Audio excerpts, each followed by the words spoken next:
Hello, my name is Alan G. Wilson, and this is DGAW Interviews. Today on Interviews, I'll be talking to Jonathan Fraser. Hello, Jonathan. How are you Hello, doing? Dan. I'm doing great. How about you? I'm doing excellent today. Alright, so tell me, Jonathan, I want to start this interview off by talking to you about something I find interesting. Your sense of humor.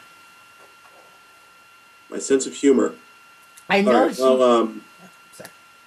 I always try to find the humor in everything. I honestly think people take life way too seriously. Back in my time in high school, I would make these rants where I would just basically scream at the camera over stupid stuff like movies, the Spring Breakers, or just dumb things about high school or The Bachelor or Bachelorette or something like that. I actually did this one video once. I did a parody of post rock, and I put it on a couple post rock pages, and a couple people actually got really offended. Yeah. I saw that. Why would anyone be offended? That isn't what a lot of post-rock bands do. Just turn Yeah, on. most post rock bands say they're not post rock anyway, so. Good point, actually. Sensitive genre, sensitive people, I guess. It was one of the funniest things I had seen. Yeah, there was like a British guy on there, and he goes, "What a ballad!" Seriously? Yes. Actually, I actually had to look that up to see what that meant. Oh. I watch a lot of British television, so I kind of I find that slang term very interesting. I just went, "Oh, that's new." Speaking of rants and YouTube, you also tried your hand at Skramz for a short while. I guess you could say that. Basically, I was gonna form a Screamo band with my friend back in 2013, right after high school. But what happened was we got too caught up with college, and he couldn't scream that well. And we couldn't find a bassist or drummer. Well, we found a bassist at one point, but he moved out to Lake Arrowhead. And the drummer wasn't really into punk music or anything like that, so it didn't make any sense for him to join us. So I had a couple songs on the guitar that were written. He was making lyrics, but it never went further beyond that. I did a couple videos where I did some Skramz riffs, but that's kind of it. Very cool. In one of these videos, you were doing Skramz style screams. Someone had actually commented that it sounds like surprise anal sex. The way you scream. I'm inclined to agree. Now, just out of curiosity, how did you develop? It's very interesting. Though I know you haven't really pursued it in a, shall we say, in a recording capacity. How did you, shall we say, form such a very interesting way of doing Skramz, doing Skramz at the time, such as the very interesting way of screaming? Well, it was just, I guess I didn't have the, it was just, I don't think it was the right time, and I didn't have the right equipment to get it done. Like, if we were to do it, it would have to be like, we had to use like an interface or something like that, and I don't have any of that. So, like, the best method I could come up was that whenever I record electric guitars, I just connect my, my amp to my computer. So, I don't know too much about miking amps from an interface or something like that. Yeah, it gets complicated. Believe me. About that comment on that video though, the guy wasn't wrong. Hey, those are the best types of screams. Yeah, true. Now, here's my next question for you. So, recently, you did a split with a UK musician, papersky. Explain how that came about. Well, I didn't know about papersky for a few months, but I noticed that on Instagram he was following me and he was enjoying my music and he would comment on some of my pictures.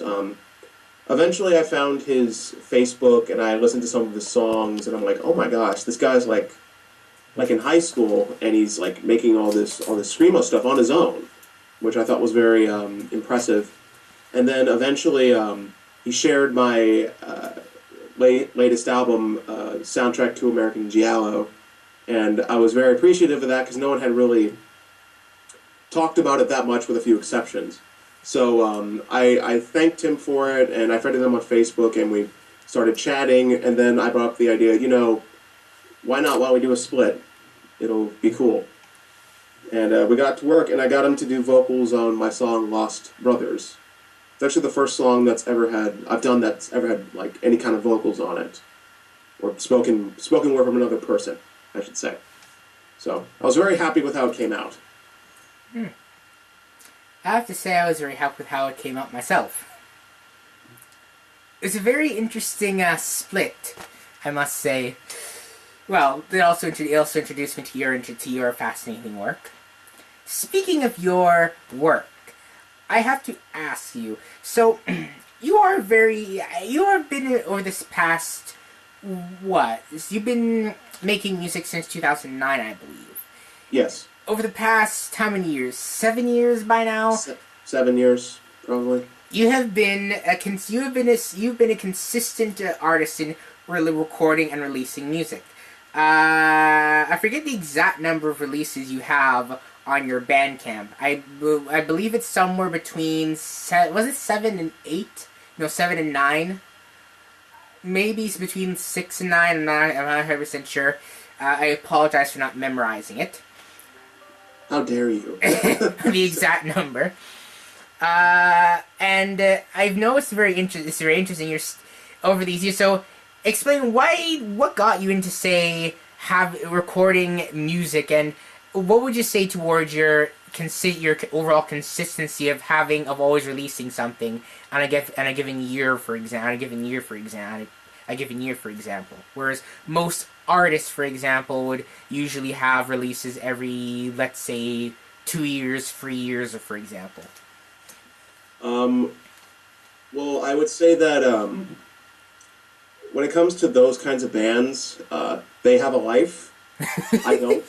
So I have a lot more time to do stuff. Like when you think of most bands, they have like families and they tour and stuff, and they get booked on to all these shows in different countries. So it's hard to, record new material while you're doing that. And since I don't tour or play live that much, and I don't really have anything except for school, I can really write whenever I have free time. And since I have a recording program on my computer, I can just record it just like that.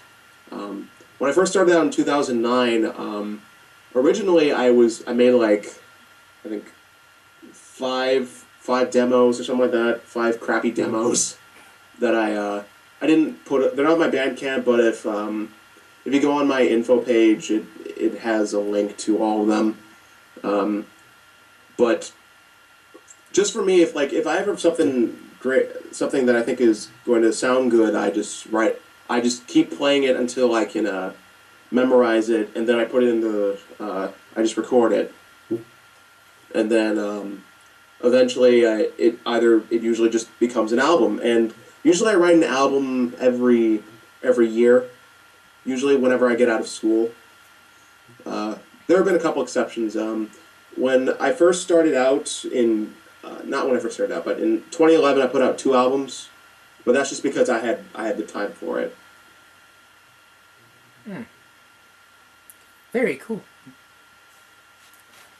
Well, if you keep up the consistent work, I should say by when you're 50, for example, you'll probably have a lot of albums.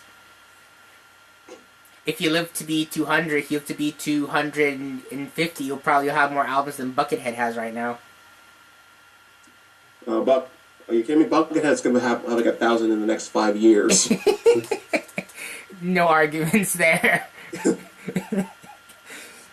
Hey, there's something about the power of a bucket. My next question for you, Jonathan, is 4chan. You have had a traumatic experience. You have had traumatic experiences with the site. Oh God. Okay, I can explain that. I have a friend who told me about 4chan, and I've seen some memes revolving around it because I believe the Navy SEAL copy pasta came from that site. So eventually he convinced me to go on. He said, "Go on B, go on B." So I go on B, and then I think it was like the first picture I saw on there, I noped the hell out of there. Oh my. Yeah. Well, it was pretty bad. I haven't really gone on the site since. 4chan isn't that bad. I mean, I've been on there a couple times, and well, I'm kind of twisted. So I guess I'm used to anything if at me.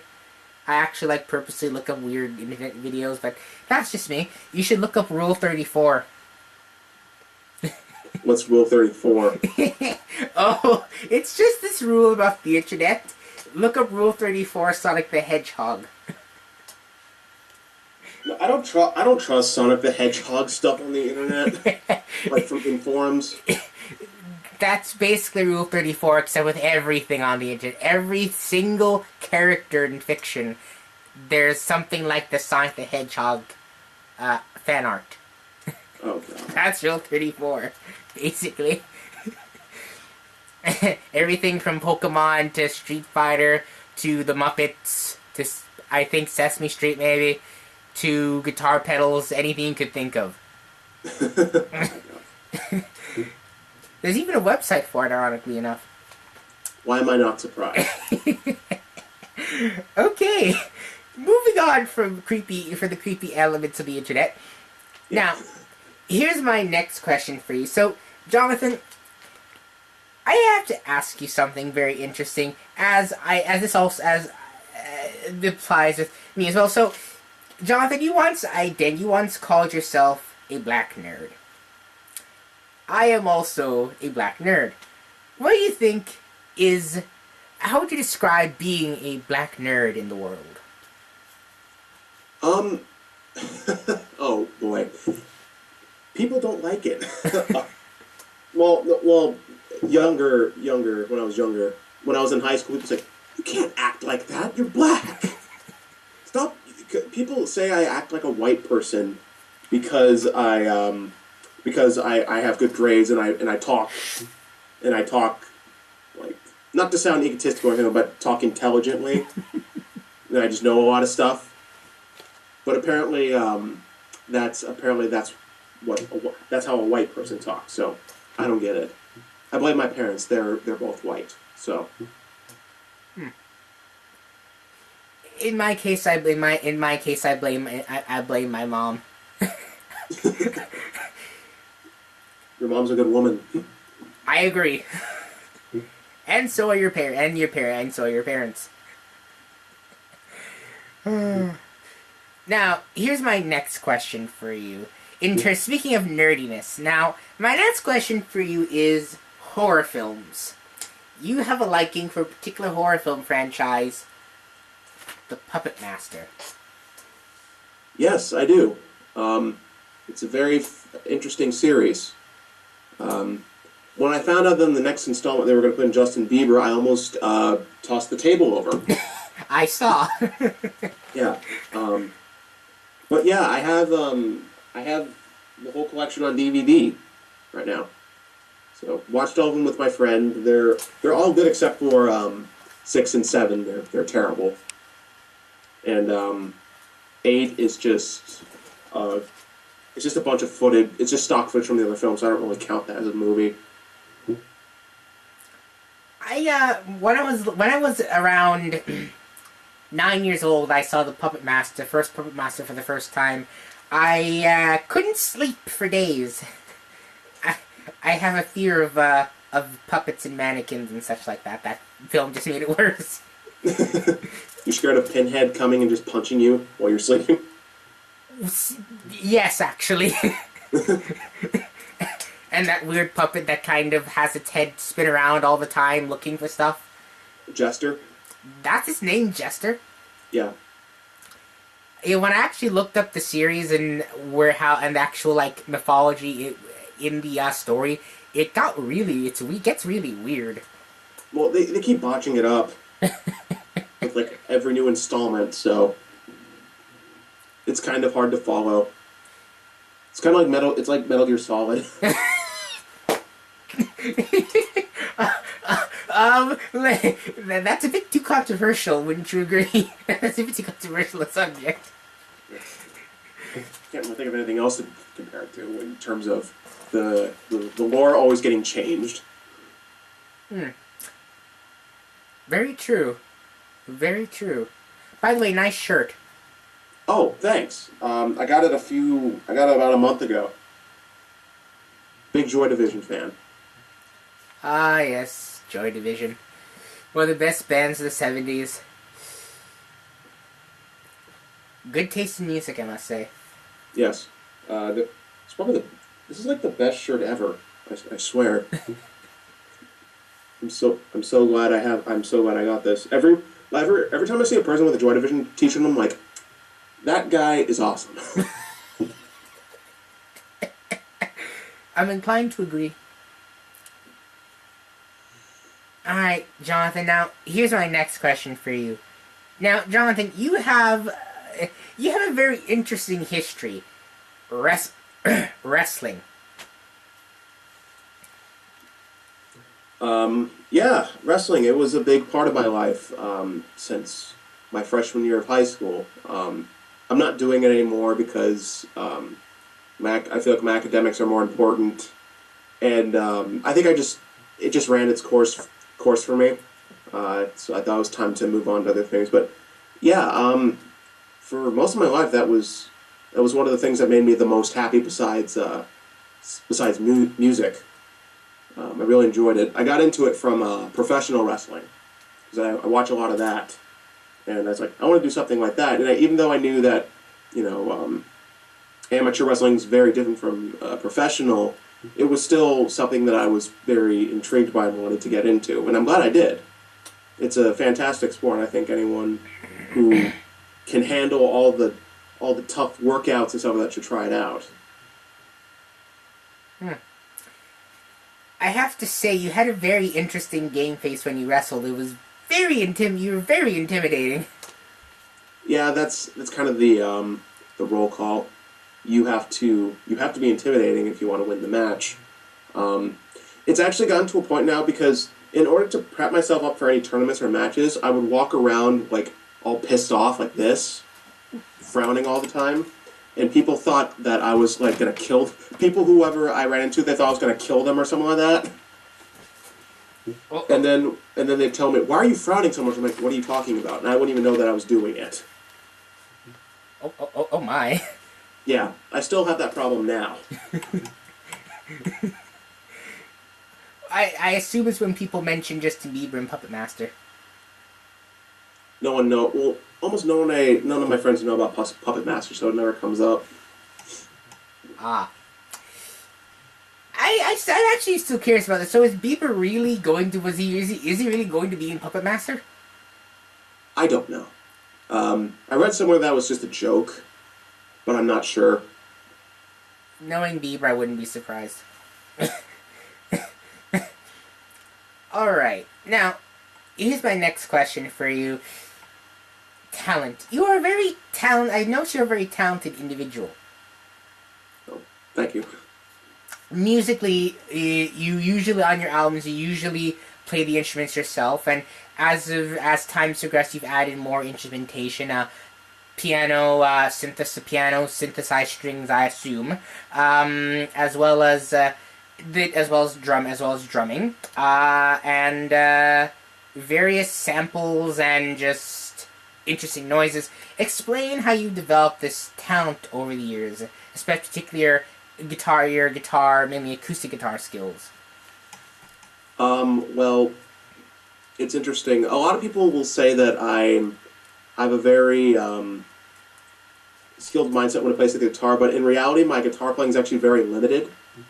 So I focus mainly on repetition, and the repetition needs to be with interesting chords and melodies just to keep it interesting. Eventually, what happened was, this was before I started using other instruments. What I would usually do, I would just add in more and more guitars, just like tremolo picked leads because I can't shred, or do like individual note leads, you know. So I would just do tremolo picking, or I'd do like picking over the chord progressions and stuff like that. And then eventually, what happened? I realized that we had a keyboard in the house. It was a really crappy Casio keyboard. So I started taking some of the presets of that sounded all right, and I started incorporating that into the songs. And most of the time, it was like strings. And now, actually, you can see this. This is my friend's keyboard right now. So I've been using that. I used that on the last album, and I got some pretty good sounds out of that. Again, mostly strings and organ and choir. When I went to my university, I found out that they had a MIDI computer lab for Logic Pro. So I went in there, and the MIDI sound fantastic. It's like top quality stuff. So for the Rosemary's for Remembrance EP, I used a ton of presets from that. And now I'm using Contact and Native Instruments, which is a MIDI program on the computer coming from the keyboard. Contact is great, by the way, but keep going. Sorry. Yeah, Contact is fantastic. So I've been getting even better sounds from that with this. So on the new album, I would say you should expect much higher quality sounds. Very cool. Very cool indeed. Now, I've noticed that you have a very interesting DIY aesthetic with a lot of your music and a lot of your music and just your art in general. Explain why you have this liking, should I say no, affinity for DIY. Well, to me is that the only one who's going to do it the best is you, and no one's going to come around and help you do it. For me, I really had no choice at the time, and even now, because not a lot of people or my peers showed interest in doing it. So I always recorded everything myself for the most part. When I did CDs, I just put them out myself because I couldn't get a label to sign me. And even now, I've been doing that. So I buy the cases, I buy the art, I make the artwork, or I ask an artist if I can use their artwork. But I think being DIY is very important. It's independence. I think it's more impressive when an artist or band just puts the album together themselves, funded it themselves, and just did everything on their own with their own ideas instead of relying on others. I just find that very admirable. I'm inclined to agree with you. DIY is very admirable. I mean, we have an entire musical community that exists to this day that was formed by teenagers basically by themselves. Yes, exactly. If you look at the emo and hardcore and punk scene, almost all of it's DIY. They book their own tours, they have their own studios, they make their own labels and everything. Very, very cool.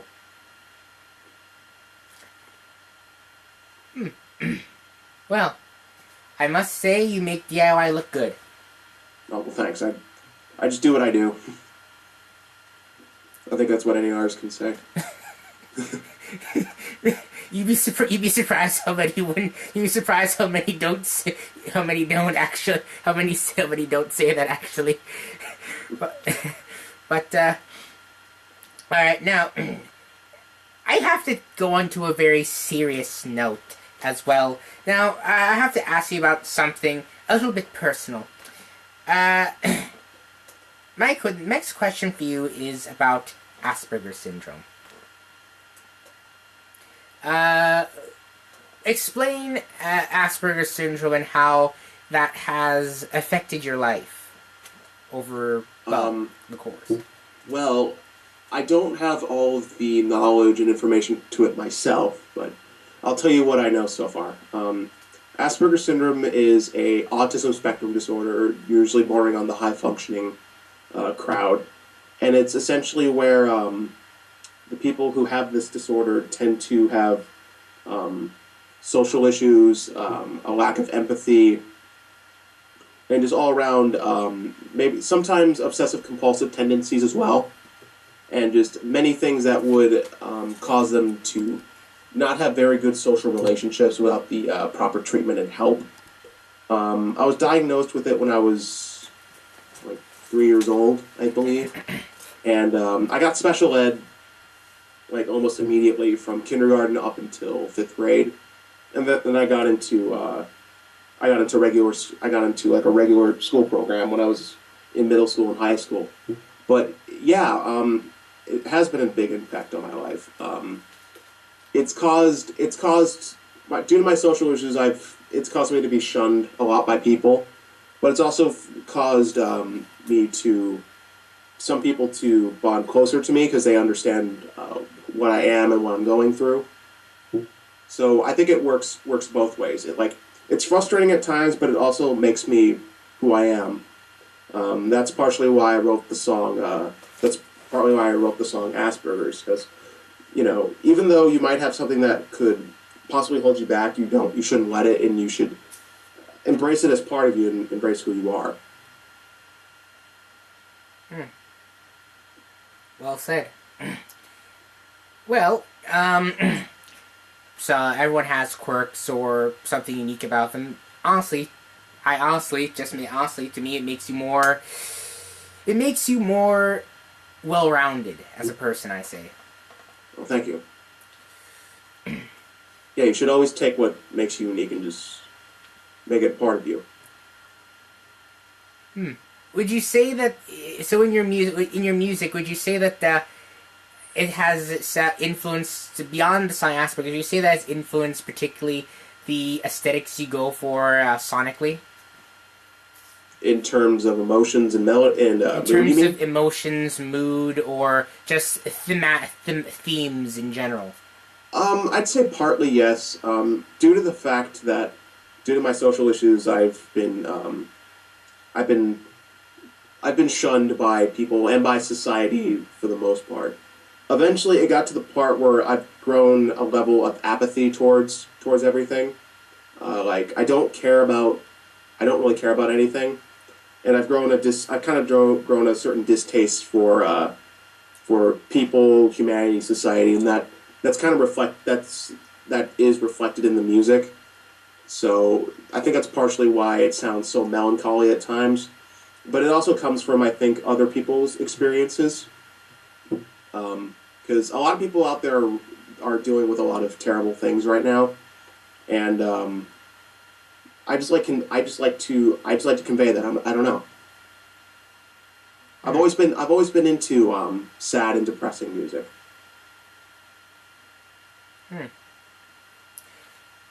Sad and depressing music, in my opinion, is far more intriguing than overly happy music.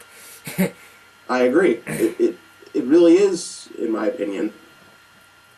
Because I think with sad music, it makes you think more, and it makes you, react more. When with happy music, you just kind of, whatever. You can't really think when it comes to poppy, happy kind of stuff. No, well, when I heard a Katy Perry song and saw the video, I kind of had a craving for gummy bears after, so it did make me think about that. Okay. I never thought I'd ever make a Katy Perry reference, but it applies. Hey, first time for everything. Okay, now here's my question. Now, for your next release, you're working with other people. Now, you explain this. You usually do your recording solo, except for one or two exceptions, I believe, including the split you did with Papersky. My question is, explain the experience of working by yourself versus with other people, for you. I'd say it's much more difficult to work with other people. That's part of the reason why I've always worked by myself. But I always like to have that experience with others and to see what they can bring to the table. Like that's part of the reason. I think part of the reason why I've never been in a band is because I kind of have an ego when it comes to what I want in the music, and I think it would be a big problem if I was in a band and I was trying to get that force and not allow anyone else to put in their ideas. That's just kind of me. But with these people, my producer is also going to do drums for some songs. So I've had to tell him like when to do them and how to do them and stuff, even though I don't know how to play drums. So I'll get on the set and like give him like a really crappy demonstration of how I want them to be played in whatever part of the song. But also, I also make sure that he puts in some of his own ideas as well. And it works sometimes, but it's difficult to try to get that all to work. But I think it'll add up to something really good. Well, I have heard that I've heard through the grapevine that your new release is going to be like your previous release, one you recently put out. So if it's anything like that, I have to say I believe it should turn out really, really well. Well, I hope it does. That's what I'm trying to. I'm trying to top. I always, with every release, I try to top the last one. So with this one, I want it to have like the sounds and like the familiarity of Rosemary's for Remembrance, but still have it in a different direction and still try to surpass Soundtrack to American Giallo. Will you be trying to? Will you be taking an influence from Neutral Milk Hotel by any chance? Would it shock you if I said I haven't listened to them? No, not really. Yeah. I've actually heard once. I looked up Anthony Fantano's review of their album In the Aeroplane, and it sounded interesting. But when I listened to it, I listened to one of the songs. It wasn't. I couldn't get into it, unfortunately.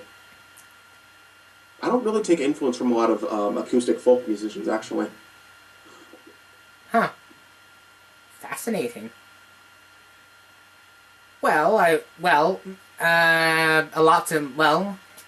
actually very interesting because a lot of musicians who've made really interesting music never actually listen to the music the genre of music they make is not usually the genre of music they listen to. Like Greg Ginn of Black Flag liked The Grateful Dead. Yeah, exactly. So it's very it's kind of fascinating. People have asked me that. It's like, hey, dude, you sound like this acoustic musician, this acoustic musician, this acoustic musician. I'm like, who are they? and I feel really bad because I feel like I should know. I feel like I should know them. Fascinating. Very cool. Hey, you make great music. Hey, you make great music. You make great music that has similarities to other great music without being aware of the bands. I say that's a plus. If you say so. I want to. I hope that is the case with most people. I hope that is the case. Yeah, I apologize for my awkward compliments. No, it makes you unique. You're cool, man. It's awesome. No, you are awesome. No, you're awesome. You're oh wait, we're not going. We're not doing. Oh, well, thank you. We're not doing this. We're not doing that back and forth joke. um, okay, now here's my other question for you. Now, people. What about them?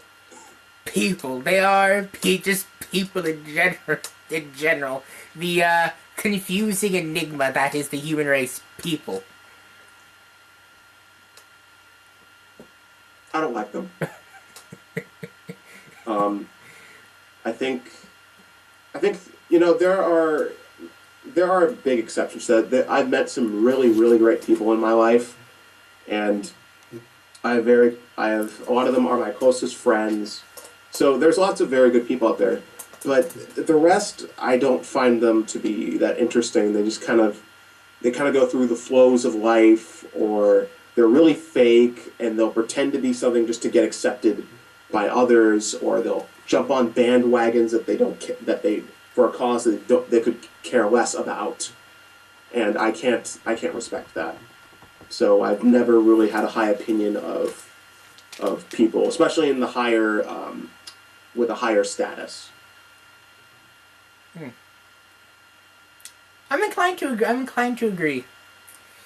Mind you, I mean, I kind of wish people would jump on my bandwagons, though. I've been trying to wage a war against milk, against dairy for months, and no one's joined me. Why milk?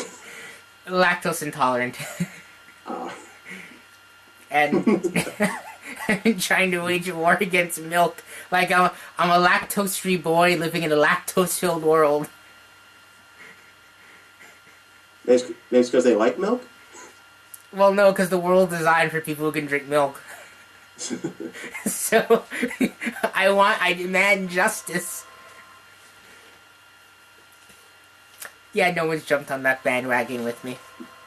Why don't you do like a Reddit article or a Tumblr or something? Then all the social justice warriors will join you on that. Yes, but I kind of associate social justice warriors with the PMRC, so there's that. I don't blame you. Yeah, that's another big thing. Social justice warriors, I can't stand them. People are too oversensitive nowadays. I mean, it's fair. I mean, I agree with a lot of aspects of equality and different things, and I believe people should have some sensitivity, but like, it's kind of when you get to the point of actually just kind of censoring everything, kind of just being overblown, like killing, like taking care of dandruff by decapitation, as Frank Zappa said. Like, it's just a PMRC to me. It's just the PMRC or like the Comics Code Authority. It's just that to me. I do have a Tumblr actually, but it's just people just getting mad for the sake of getting mad. It's funny. Everyone I know, all my friends who have Tumblr, like they usually just post like random stuff or about the music they like, or like what kind of chips they ate. It wasn't until like last year that I discovered, like, oh, this is what people use Tumblr for. Yeah, it was like I would compare that to my version at 4chan. That being said, the other thing I used to think Tumblr was for, mind you, is kind of what 4chan's used for, but that's neither here nor there. Okay. Now, live performance. You have done several live performances from your apartment.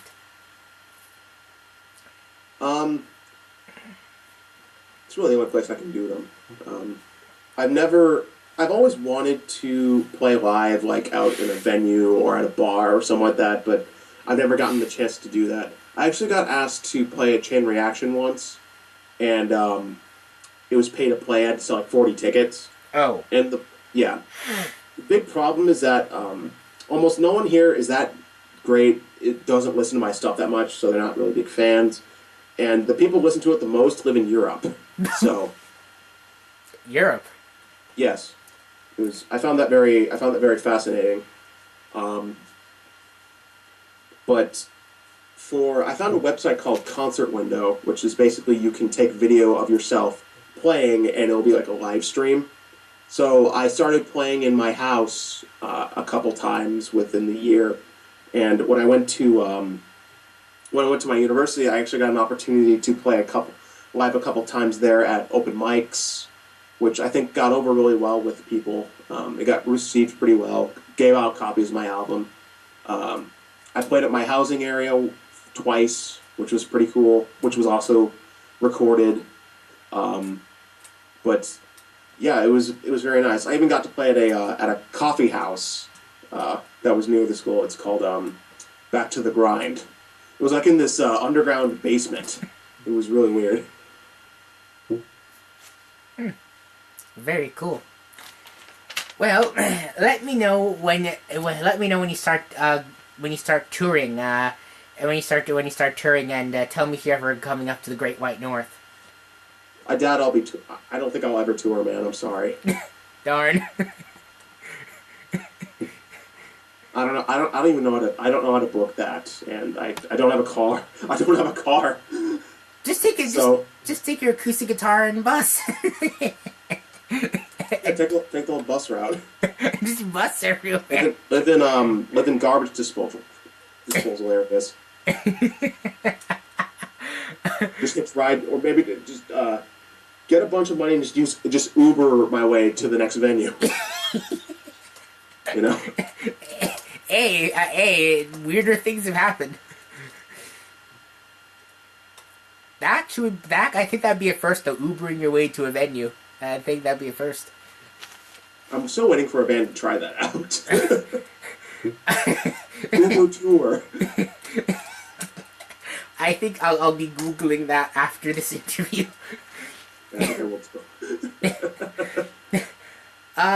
Now, you have something interesting. You have a very interesting opinion of this. The BAT credit card. The BAT credit card. Yes. It's very stupid. Do you watch the Nostalgia Critic? Yes. Yes. That's where I got it from. He's hilarious. I remember when I first saw his reaction to the BAT credit card, and I was like laughing so hard my stomach hurt. It was like the funniest thing I'd ever seen at the time.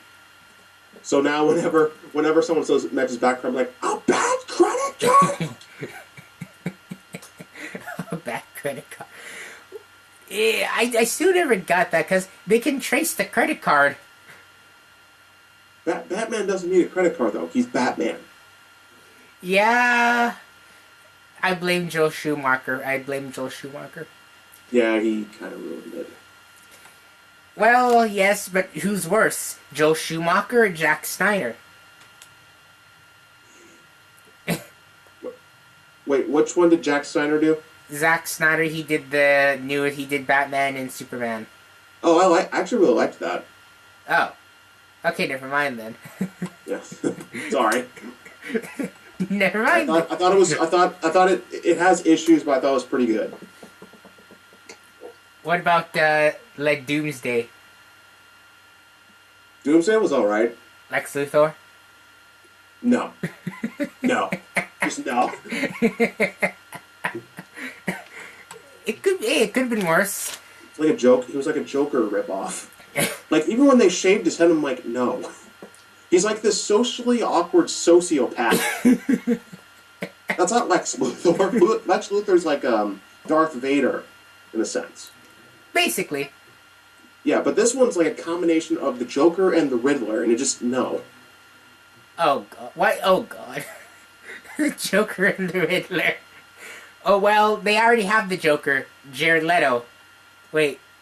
That's Jared Leto. Leto? Or, I don't know how to pronounce it. Yeah. He looks pretty good, actually. I'm excited to see how his Joker is. Yeah, but I'm mainly curious to see how Will Smith will be as the villain, though, to be honest with you. I can't imagine him playing the villain. We'll just have to know when we see it. Wait, he will be the hero. Like, everyone thought Ben Affleck was going to suck when he played Batman. Look how that turned out. You saw the joke where, Like he heard, like they were telling him about the bad reviews of the film, and then the camera closes up on his face. He looked so sad. I really feel bad for him because he was like, I think he did the best performance in that movie. Yeah, but scripts. Yeah, flimsy writing. Like the best films can have like terrible scripts. No, sorry, no. The best acting performances in a movie can be bogged down by like terrible scripts. Yeah. The writing is what holds the film up. No performance, how good it's going to be able to, compliment that much. Like I saw Spring Breakers, and that there's no freaking plot in that movie at all. It has some of the worst writing I've ever seen in a movie, but the acting is really good. Well, there is a plot to the film. It's eye candy. I don't want eye candy in my films. Thank you. Somebody agrees with me. If you want eye candy, go on to Pornhub. Or 4chan. Yeah. Or RedTube or something. or X-Hamster. But yes. Actually, the worst, probably by far, the film that had no plot at all I saw was Purple Rain. I had waited like years to see it. I finally saw it. It had no structure at all. It was literally, the only good thing about it was the music, and even that, like, I had to laugh sometimes. So bad it's good. Just the film, not the music, but the film itself, it's just ridiculous. right down to the fact that I couldn't get over the fact that, like, in every single shot, like, Prince is taller than everybody, and like because I know the filming techniques, like I know the work they must have done to make him appear taller than everybody. So like I just can't watch that film with a straight face. But hey, was there eye candy in that film? I'm not sure. Okay, moving on. The Master Sword. You have or had a copy of the Master Sword.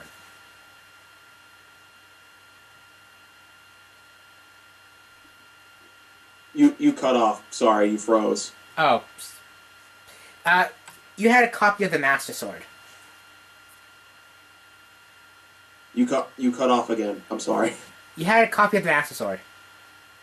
Yes, I do. I have two of them. I'm giving my sword and shield away to a relative. She's really into Zelda. You have two Master Swords? Wow. How many wow, Hyrule. Wow. Forget Link, you could save Hyrule. I don't know. I don't know how to save the world. It's not really the world, it's Hyrule. Like, has anyone ever wondered how big Hyrule actually is? Like, that can't really be the whole world. No, it's like as big as like a city, maybe a big city. Let's say it's like as big as San Francisco. In San Francisco, Hyrule's as big as San Francisco. Well, in Ocarina of Time, though, it says Ganon has put his darkness all over Hyrule, but then when you go around, it just turns out to be the marketplace. Yeah. In the castle. Well, so basically, you have to use all your talents and all your power to save this world, to save Ganon, to take the evil of Ganon out of this desolate marketplace. Yeah, I find that weird. You'd think it was a bit more it'd be a bit more desolate, like. At least in Twilight Princess, I mean, they actually have, like, Twilight monsters everywhere. Yeah. But in this one, there's just some zombies in the marketplace. Yeah, and those things aren't even that horrendous. No, they're not. Yeah. Alright.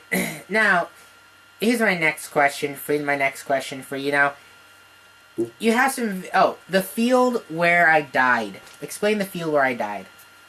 The field where I died is, I would say, an experimental noise, punk, grindcore, whatever project that was formed by me and Rafael Moro of Acasa Mias Velha. I probably totally butchered that. I'm sorry. They're from Brazil.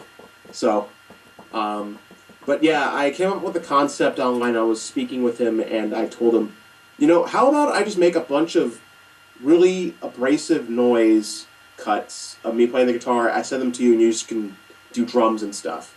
And he said, sure. So I did that. But then I thought, well, maybe it'd be cool if we have different musicians every release. So right now we've got material for a full length and a split. And they feature different musicians except for me and Raphael. We'll always be the core members. But I'm really looking forward to what people think of that project once the stuff comes out. Very fascinating. Very, very fascinating. I look forward to actually hearing what you guys have cooked up. Thanks. Now, what is your favorite kind of fruit? Either grapes or a banana. Good choices. You once said that you might start a label. Yes. I've been trying to find a label for like the past 2 years to put up my last 2 albums, but I would get turned down or I'd be ignored or something like that. And I don't know. I'm not too sure about that. I think it's just how I don't know how to present myself professionally as a musician, so I think that's the reason. Or just my music isn't exactly what they want because my music's kind of all over the place genre-wise. So I decided that maybe it'd be best if I just put it out on my own label myself. But the problem is that I have like little to no business knowledge. So I've had to look, up information and what to do and how to distribute and press and all that. So I don't even know if this thing will even be able to come into fruition. Like once I get the album done, it's being mixed and mastered right now, or half of it. Once that's done, I'm going to see if I can get this label thing worked out. I have a couple people who want to help me out, work with me on this. So hopefully something comes out of it. I really want it to happen, but since I have no knowledge on how to exactly run one, it could lead to bad things in the future, and I don't want that to happen. But anything can happen. And if this goes out well and I'm able to put out the album, I'll be open to putting out my friends' band's work, like other groups' work that I like. Very cool. Well, who knows? You might be big. You might become bigger than the Elephant Six Collective. I doubt it. No. Anything's It'll probably be a piece of crap label that'll go under in like a year. Hey, anything's possible if Touch and Go Records is still around. I mean, and their name is Touch and Go, so. Oh gosh. I make terrible jokes. I apologize. No, it's fine, dude. You're funny. I like it. Now, do you know what swag is, by the way? Yeah, unfortunately, I do.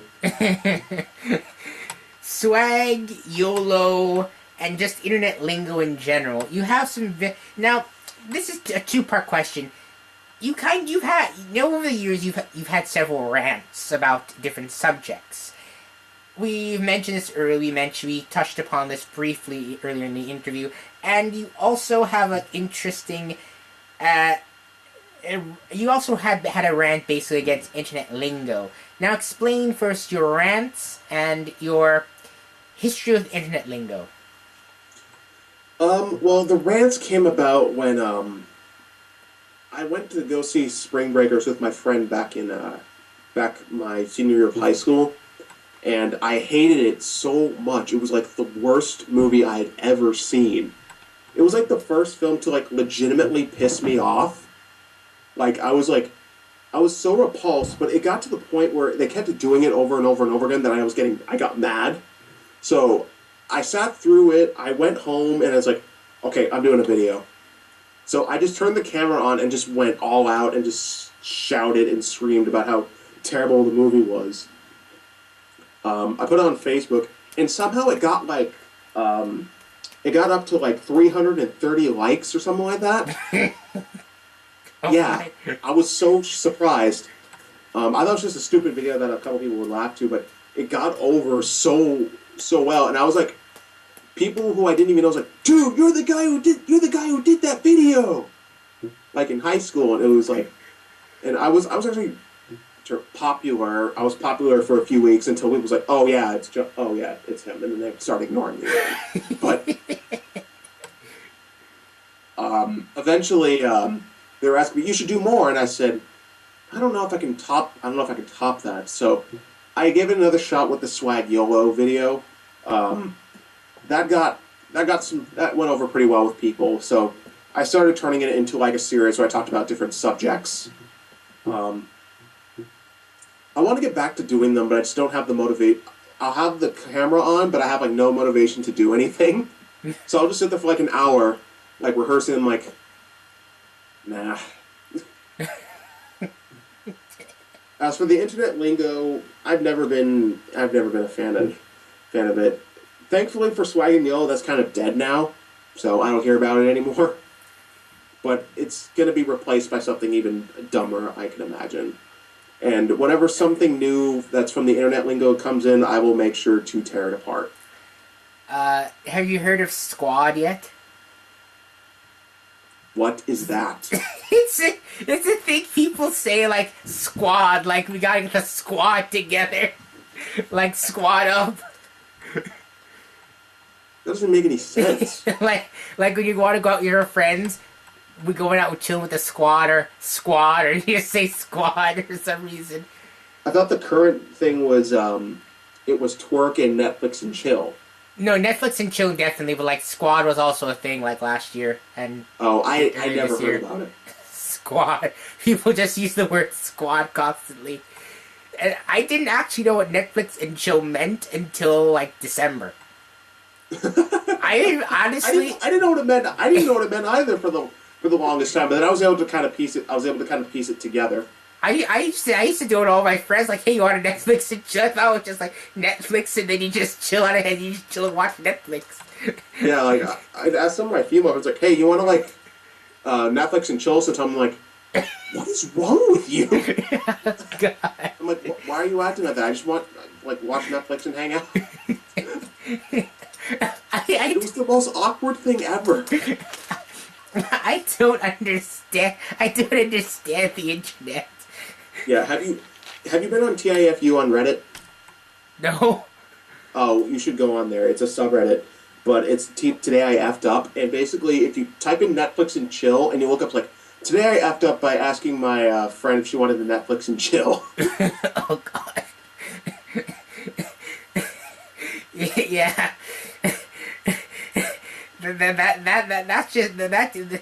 That gets bad. So that gets bad sometimes. Mind you, after a while, once I got it, I kind of used it for joking purposes. But like, I still never did get why that became a thing. Yeah, well, for our band, The Field Where I Died, one of the songs is actually called Netflix and Kill.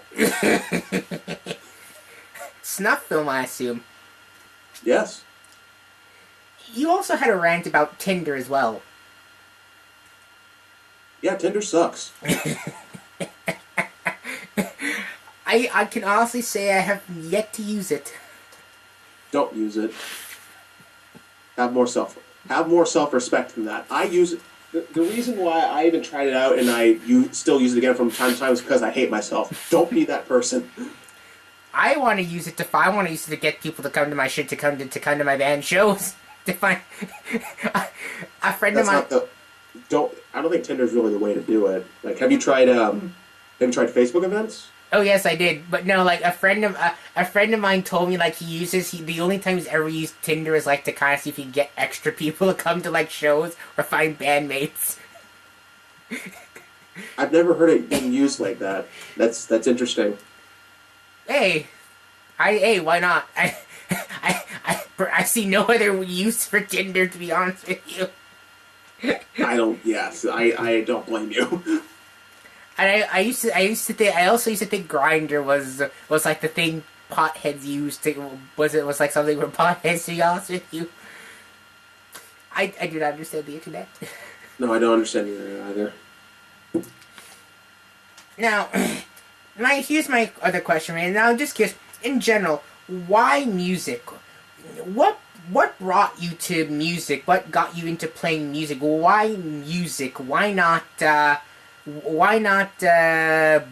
butcher? Why not taxidermy? Why music of all things? I like the Norman Bates reference. For music, that's very interesting. Even as a kid, I've always been surrounded by music. My aunt actually used to be the associate vice president of the Pacific Symphony. So I would go. She would have us go out to their concerts and watch them play. So I was really I was introduced to a lot of classical music at a young age. They both my mom and my aunt used to be in choir as well. So that's also, I think, part of it. But even as a kid, I was always into music. Whenever I'd go to bed, I would listen to KRF 101, which is like an oldies, 60s, 70s radio station. And they play like the Beatles, the Beach Boys, the Rolling Stones, the Doors, all those really, really great bands. So I did, but I never really thought about making music up until when I was in middle school, because that's when I got I first heard Linkin Park and their album Meteora, and I loved that album so much. That's when it started to tick in, and then I started listening to My Chemical Romance, and that's when I really wanted to make music, start making it, and Slipknot also helped with that. So on my 14th birthday, my mom got me an acoustic guitar. So basically, since it was acoustic and all the bands I listened to were like hard rock, punk, metal bands, I essentially, when I first started out, I would just play like metal or punk songs on the acoustic guitar, essentially. Oh. Electric guitar songs on the acoustic guitar. When I started getting into more atmospheric or post-rock or whatever, I started to take my playing more seriously. But yeah, I listen to music every day, basically. I'm a compulsive downloader, so I will download albums off of Bandcamp or something like that, and I won't listen to them, but at least I have them if I want to go back and actually listen to them. But music's a wonderful thing, it's probably the best thing to happen to this planet. Very besides true. bacon. Bacon? Yeah, besides bacon. Hey, Canadian bacon? Sorry. It's alright. For me, in my case, it's music and pie. And comic books, but that's neither here nor there. I love pie too. Apple pie. Pie. Great, I'm hungry now. Yeah, you're making me hungry. Now, I have to ask you this question. Now, tell me, who's your favorite? Who are your favorite Canadian musicians? Canadian? Yes.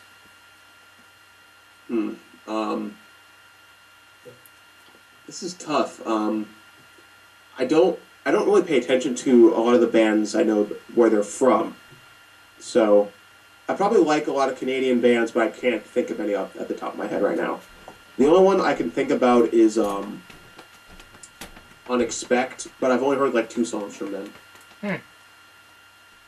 Very cool. Well, at least you didn't say Neil Young. I mean Neil Young's great, but like everyone would say Neil Young. I didn't even realize Neil Young was from Canada. Yeah, a lot of people wouldn't. It's kind of sad that way. Oh, Joni Mitchell, for example, she's Canadian, but yeah, most people wouldn't really realize that. It's kind of sad, actually. And now tell me about the music in your local music scene. What local music scene? No, no, like there's, you know, I don't. We don't really have a music scene here at all. Like I remember, apparently back in the '80s, California had a very thriving hardcore scene.